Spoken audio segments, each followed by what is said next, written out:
He's on the other side.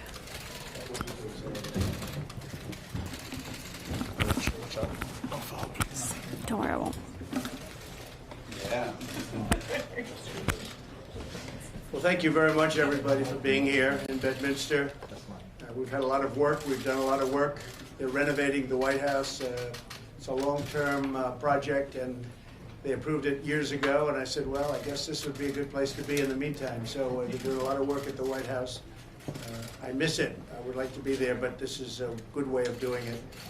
We have some very outstanding people with us, and I'll make a few remarks. This is largely about prison reform and other subjects, but largely about prison reform. So I want to thank the governors, Matt Bevin, Phil Bryant, Doug Burgum, Nathan Deal, and John Bell Edwards for being here today. Been friends of mine. We've been, I could say, in wars, but we've been on the same side of the wars. That's always good. I want to thank you also to Attorney General Pam Bondi and Ken Paxton. And Ken just filed a very interesting lawsuit, which I think is going to be very successful. I hope it's going to be successful. I also want to recognize Secretary Rick Perry and Secretary Alex Acosta. Thank you both. Rick, thank you very much. We are doing some great things with healthcare, Alex, and you're doing some wonderful things with energy. I hope that project comes along that we're talking about. It's going to help a lot of people. A lot of jobs are going to be created. So I know you're working on it. I look forward to hearing from each of you about your experiences with prison reform and the lessons that we've learned. I know how, Matt, in particular, you have been working so hard. Phil, you've been working long and hard on it, harder than anyone would know. But I can tell you my administration feels very, very strongly about it. One of the single most important things we're doing is to help former inmates in creating jobs. We're creating so many jobs that former inmates, for the first time, are really getting a shot at it. Because they weren't sought, and now they are being sought because our unemployment rate is so low, historically low, 50 years. Now our economy is booming, businesses are hiring, and recruiting workers that were previously overlooked, they're being hired. It's a great feeling. It's a great thing that we've all accomplished. We've created a lot of jobs in the States, and I guess I've helped you a lot on a national basis. We've created 3.9 million more jobs since Election Day, so almost 4 million jobs, which is unthinkable. If I would have said that during the campaign, only a few of the people around this table would have believed me, but they would have. 3.9 million jobs since Election Day. That's pretty incredible. We've added more than 400,000 manufacturing jobs since the election. Manufacturing employment is now growing faster than at any time than it has in 3 decades, over 30 years. Through the Pledge of America's Workers, launched just last month, almost 5 million Americans will receive enhanced career training and opportunities. And I want to thank Ivanka Trump for having done an incredible job on that. She's really worked hard on it. It's something very important to her. I've really, and I've said it to a lot of people, Jared, I want to thank Jared for what's happening on prison reform, because you've really been leading it, something very close to your heart. And as I've said before, we hire Americans. We want to hire and treat our Americans fairly. For many years, jobs have been taken out of our country. We've lost our businesses. We've lost the hiring abilities that we had. Not anymore. Now those companies are coming back. They're coming roaring back. To your state, to your state. They're coming back faster than anyone thought even possible. Our first duty is to our citizens, including those who have taken the wrong path but are seeking redemption and a new beginning. That's people that have been in prison and they come out and they're having a hard time. They're not having such a hard time anymore. We passed the First Step Act through the House, and we're working very hard in the Senate to refine it and pass it into law. We think we'll be successful in that regard. The bill expands vocational educational programs to eligible federal inmates so that more of them can learn a trade, and that's what we're doing. We're teaching them trades. We're teaching them different things that they can put into good use and put into use to get jobs. I recently met with Chairman Grassley and other members of Congress to discuss the bill. We also agreed that we must be tough on crime, especially on criminals and trafficking of drugs and lots of other trafficking. We have a trafficking problem, including human trafficking. We're very, very tough on that, and that's going to remain tough or even tougher. We must strengthen community bonds with law enforcement, including cities like Chicago, that have been an absolute and total disaster. We'll be talking about Chicago today because that is something that, in terms of our nation, nobody would believe it could be happening. They had 63 incidents last weekend and 12 deaths. That's bad stuff happening, and probably, I guess you have to take from the leadership. This is called bad leadership.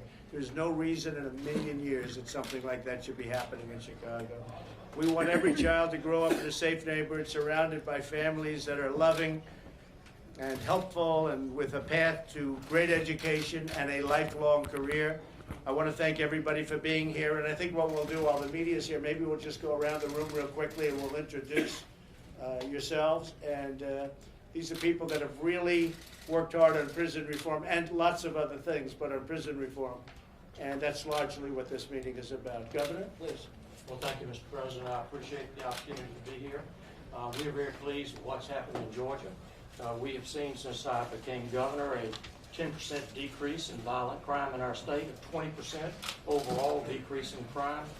We have seen our African American percentage in our prison system drop significantly. Black males has dropped almost 30%. That's good. Black females dropped about 38.2%. Our African American commitments to our prison is at the lowest level it has been since 1987. And in states like ours, we have a disproportionate number of minorities in our prison versus our population as a whole. We have found that reentry is a vital part of this. We found that I did a question I asked. I said, what's the most common characteristic of those in our prisons? The answer was 70% of them never graduated from high school. So we immediately concentrated on that. We have significantly beefed up our GEDs. We've also brought a private charter school into our system to teach them, give them a real high school diploma. We found that if you give them a blue-collar skill, you reduce your recidivism rate by 24%. If you give them just the education of getting a high school diploma, it's reduced by 19%. So we have been very successful. We're pleased about it, and we're pleased to share whatever information we have that might be helpful. Good. Thank you, Governor. Thank you very much. Pam? President Pam Bondi, Attorney General of Florida. Thank you for doing this. As a career prosecutor, you see people who go to prison and get out of prison and can't find a job. And how do we expect people to succeed without being able to get a job? And you were just in Tampa. Thank you for that. Tampa Bay Tech, supporting jobs for young people. And that's what's so important is reentry and being able to get a job and training people on how to be successful. And something we did in Florida shortly after I got elected was we decoupled. If you were a convicted felon, you couldn't get an occupational license. So how do we expect you to succeed? So thank you for everything you're doing. Thank you, Pam. Thank you very much. Mr. President, John Bell Edwards, and I will tell you in Louisiana, we're proud of the work we've done. It's been sentencing reform, prison reform, and a real focus on reentry. And for the first time in 20 years, I can tell you Louisiana does not have the highest incarceration rate in the nation today. Good. And it's paying dividends for us, and we're reinvesting the savings. Oklahoma. Really? Yes, sir. But we are reinvesting the savings into our reentry program and also into victim services. So we're excited about what we're doing. We're looking forward to sharing that with you. Thank you very Yes, sir. much. Thank you, John Bell. Please. Mr. President, Doug Burgum, Governor of North Dakota, thank you for coming to North Dakota last month. Great to have you there. Things are looking good, aren't they? Things are looking great. Thanks to a lot of policies from this administration and great cabinet that you have. As you know, you can't really separate today prison reform and our prison situation from addiction. In North Dakota, 100% of the women that are incarcerated in our prison system have a disease of addiction. 85% of the men in our prison have disease of addiction. And we can't solve a chronic healthcare problem with punishment. We've got to solve it, treat it like a disease and solve it that way. Right. And so I want to also thank you for the work that your administration is doing on the addiction front, because it ties directly back into this. And I think we've got a number of innovations we'll be happy to share at this roundtable today. Good. Thanks for inviting us. Good. But you know, in the end, we're trying to create better neighbors, not better prisoners.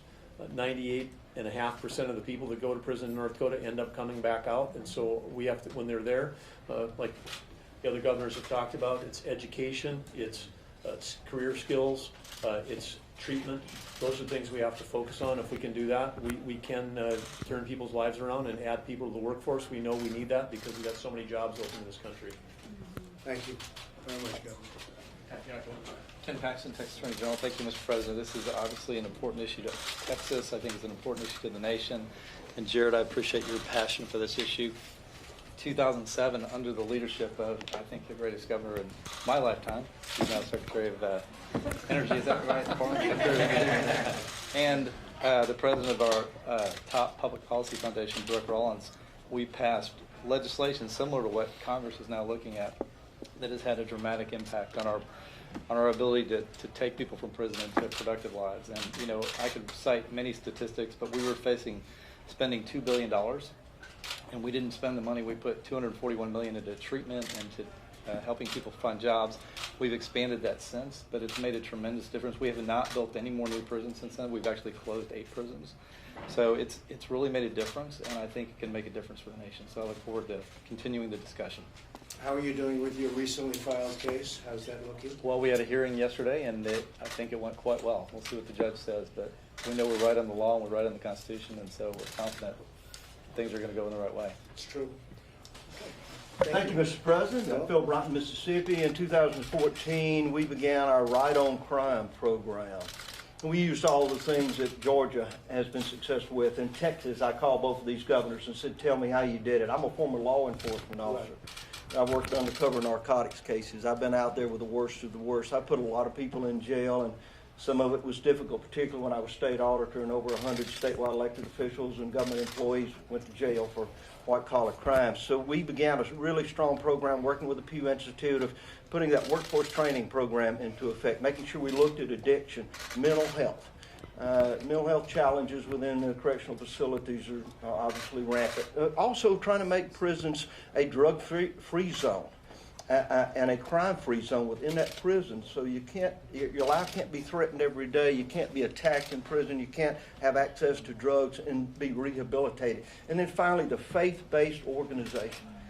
It takes a change of heart. Now, I've been around a lot of people who are in jail, and if their hearts aren't changed, their lives will not be changed. So prison ministries, all of those things that government doesn't like to admit to that works. And so when we bring faith back into the prison system, prisoners have hope again. And that worked better for us than anything we could have done. Another reentry program, getting them jobs, getting the driver's license, keeping them connected with their families so that they have something to work towards when they're getting out of prison. And I can tell you, I had to call a lot of my Republicans into the governor's office and convince them to vote for this bill. They were worried it was soft on crime. They were hesitant about what they were going to tell their people back home. And I said, you tell them to call me. Because crime is down 6%. We have 3,000 less inmates. We saved $40 million since 2014. Right. And you can do the same thing. And Jared, thank you for your leadership. Thank you, Mr. President. Secretary? Mr. President, I'd like to make two points. First, as you mentioned, the economy is doing incredibly well. For the first time since we've been keeping records, we have more open jobs than we have people to fill those jobs. And so these reentry programs are needed for the economy. We have jobs ready and waiting for individuals when they leave prison. Second, I'd like to follow up on what so many governors have said. These programs work. As you know, and others at the table know, I was U.S. Attorney in Miami. And when you talk with the law enforcement communities, what they will tell you is that these programs foster public safety.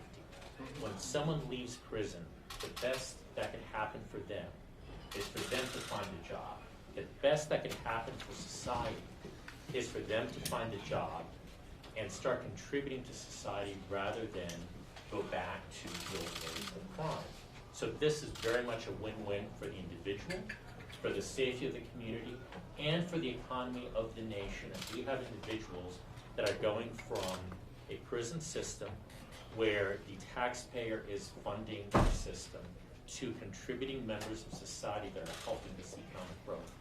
So we're working with various governors. We put out a request for proposal. We got so many applications from various governors on programs that are very much outside the box, that this fall we intend to put out another request for proposals to fund another round of reentry efforts. And so I want to thank the governors, and I want to thank all that are working on this issue. It's very important. Well, you've been great, and your health care plan is going along beautifully. That is really doing something. It's, are you surprised by the numbers you're hearing? It is. Just this morning I read an article mentioning a number of associations around the country. I believe one in Wisconsin, certainly one in Nevada, that are already forming these. And just today I was talking to some of the governors here about the various activity in their states, and so it's moving very nicely. It's been great. Thank you, Alex, very much. Rick, go ahead, Rick. Well, I would be, thank you so much, Mr. President. We're so happy to be here. I tell you, I am overwhelmed and so encouraged. These governors are real innovators and they're entrepreneurs, and what they have done is this idea of the laboratories of democracy, that in the states we have moved so many issues forward that now at the federal level, which I'm so honored to become part of your team, but at the federal level we can now see what happened in the states, what's working, what is basically lifting people to a better life, the forgotten men and women of this country. And having lived it in Texas beside these two great men for more than a decade, we've seen firsthand how this changes lives, how it gives people second chances, how it puts communities back together and keep families together. So thank you for the opportunity. Thank you. Well, Good job. Mr. President, thank you for bringing her on board. I think you're seeing on a daily basis what a talent she is dealing with these issues that are really important. Two things that I want to share with the table, with you, and with the general public. And one is it's because of those tax policies, because of those regulatory policies that you push through. We got more people working in America than ever before. And you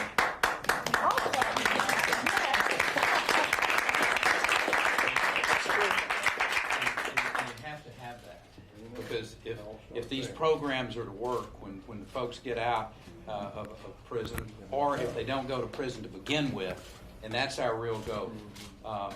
And I want to share that these governors around here, every one of them are courageous, because I heard it when we were doing this back in Texas in the early and mid 2000s, that, you know, well, Perry, we thought you were tough on crime. Nobody ever got me confused with being soft on crime. You know, I signed more execution orders than probably any governor in the history of this country. And that's a sad thing, but it's a fact. So I'm not soft on crime. But I like to say we were smart on crime in Texas, because we put these programs into place, and young people whose lives would be destroyed if we sent them on to prison, and that's where they really become professional criminals. And we never allowed that to happen. We gave them a second chance. And so Texans now really understand it. We shut down 8 prisons, saving some $3+ billion a year in prison costs. And conservatives look at that now and go, that was smart on crime. And Pam, that's what people will say about you, Mr. President, is number one, you've created this climate where people can have a job and have hope for the future. And I'll finish with this, is that you passed that piece of legislation that does clearly reforms the prison system. And I will suggest to you from my perspective that the sentencing reform is part of that as well. And then you have the ability to show this country, and then these laboratories of innovation. You know, when Doug goes back up to North Dakota and he puts in for his state the right programs, and it's not, you know, top down, but you sent the right message that, fellas, here's the way to reform your prison system. We're not going to be in the way. We're not going to be a hurdle for you. And you all figure out how to do it the rest of the way. And this country, I mean, can be incredibly proud of what they're doing for the next generation of people to come along. And these governors are going to be a real key part of that. Well, thank you, Rick. Very good. Thank you very much. How's it going energy-wise? I will tell you, I don't know how it could be much better. The people around the world, we're selling LNG now into 30 countries on 5 continents. John, a lot of that Louisiana gas is headed to a lot of places. Doug, number 2 oil producer in the world. or I should say the United States, only behind the state of Texas. We're catching you. Yes, sir. Yes. And we want you to. Come on, give us your best shot.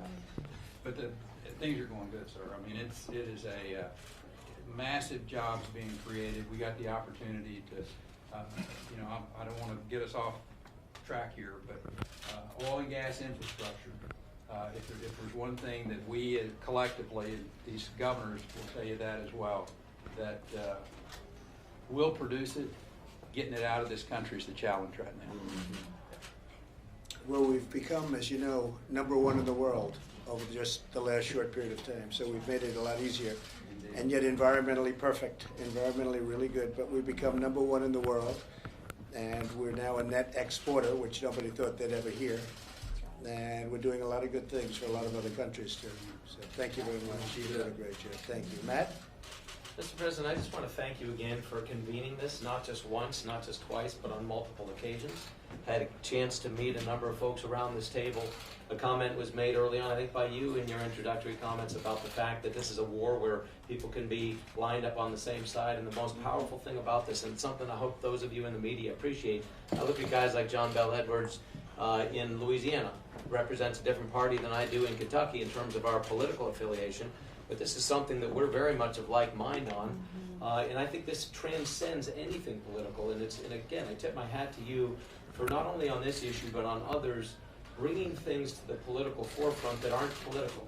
They've historically been ignored because they weren't political, and nobody got any points politically by doing them, but that they were the right thing to do. And as some who have gone around this table have touched on, it isn't just the fact that it's smart on crime or that it's financially prudent, because it is all those things. But it's the right thing to do, just the human dignity of giving people, this is a land of second chances and of opportunity to rebuild your life. And you are giving us, through this conversation and the kind of things you're pushing from the federal level, the encouragement from the bottom up to give millions and millions of Americans a chance at redemption. And it's I think, the greatest gift we can offer people. And it's something that, again, for all the economic reasons we've just mentioned, we desperately need. These are able-bodied men and women. 95 to 97% of the 2 million currently in prison are going to get out. And what are they going to do? Are we going to give them a path to stay out? Or are they going to go right back in? And some of the things we've done in Kentucky is literally start training programs inside of the prison system. Because one of the things, we do have 2 twins that are going off to college in the next couple of weeks. And every one of them, from the beginning they get to college, they have a guidance counselor that's helping them chart their path. I truly think it's something we need to do within our prison system, because we're spending just as much for every person in a prison system as we are for a kid in a college classroom. And why not give them a path for them personally to make sure they don't come back to this place, but that they go out and become productive, tax-paying citizens who contribute and become good mothers and fathers and community members. These are the kind of things that this will afford us the chance to do. And I truly appreciate this. It's something personally that I have a passion for, and for you and your administration. And Jared, really, kudos to you, because you've done such a stellar job of bringing this to the forefront and gathering us together. And I'm grateful to the 2 of you for making this possible. Well, thank you, Matt. And I have to say, we have tremendous political support. It a little bit surprises me. I thought that when we started this journey about a year ago, I thought we would not have a lot of political support. We'd have to convince people.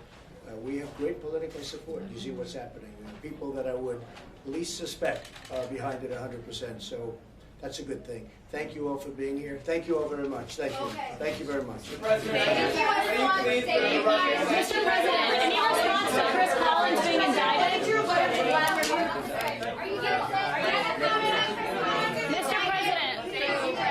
Mr. President, any response to Chris Collins? Please exit. Thank you. Thank you. Please exit. Mr. President, are you going to sit down with Robert Mueller? Let's go. Thank you. Thank you. Let's go. Thank you. Excellent job. Thank you.